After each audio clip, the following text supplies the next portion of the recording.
هو ليه بقينا متعودين نشتم؟ ليه بقت الكلمة الخارجة تطلع كأنها حاجة عادية جدا؟ طب هل الشتيمة عند ربنا ذنب بسيط؟ ولا أكبر مما احنا متخيلين؟ في بعض الناس شايفة الشتيمة عادي، كلمة تطلع في لحظة غضب، كلمة على سبيل الهزار، أو حتى كلمة خارجة كده على الماشي. بس اللي ناس كتير مش عارفاه إن في كلمات ممكن تكون سبب إنك تهوى في النار. الرسول صلى الله عليه وسلم قال: إن الرجل لا يتكلم بالكلمة من سخط الله لا يلقي لها بالا يهوي بها في جهنم 70 خريفا. يعني كلمة ممكن تحفر ليك طريق طويل للنار لمجرد إنك قلتها وإنت مش واخد بالك. وربنا سبحانه وتعالى قال: وقل لعبادي يقولوا التي هي أحسن. يعني مش مطلوب منك تكون شيخ، بس مطلوب لما تتكلم تختار كلامك، مش عشان الناس، عشان نفسك.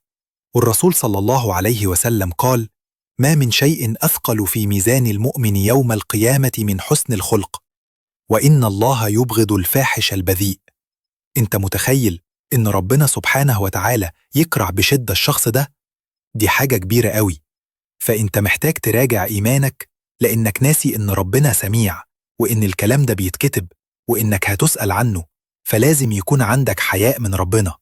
والرسول صلى الله عليه وسلم قال برضو: ليس المؤمن بالطعان ولا اللعان ولا الفاحش ولا البذيء.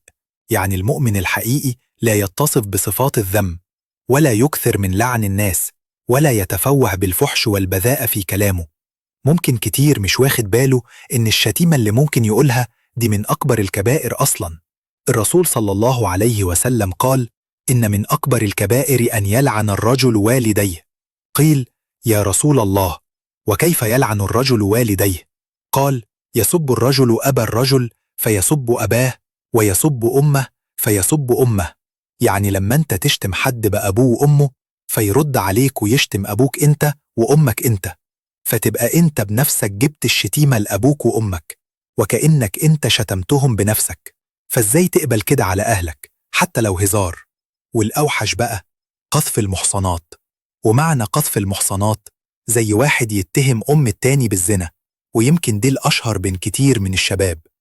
وحكم اللي بيقذف المحصنات زي ما ربنا عز وجل قال: إن الذين يرمون المحصنات الغافلات المؤمنات لعنوا في الدنيا والآخرة ولهم عذاب عظيم. يعني يطردون من رحمة الله في الدنيا والآخرة، وهيكون ليهم عذاب كبير في الآخرة. إزاي تقبل بكده؟ ده حتى اللي ما عندوش دين عنده نخوة. ده اسمه قلة أدب، مش هزار. ده ممكن كمان الشتيمة تكون كفر، زي سب الدين. يعني انت كده خرجت من ملة الإسلام، والمفروض تتوب وتنطق الشهادتين. انت متخيل الموضوع كبير ازاي؟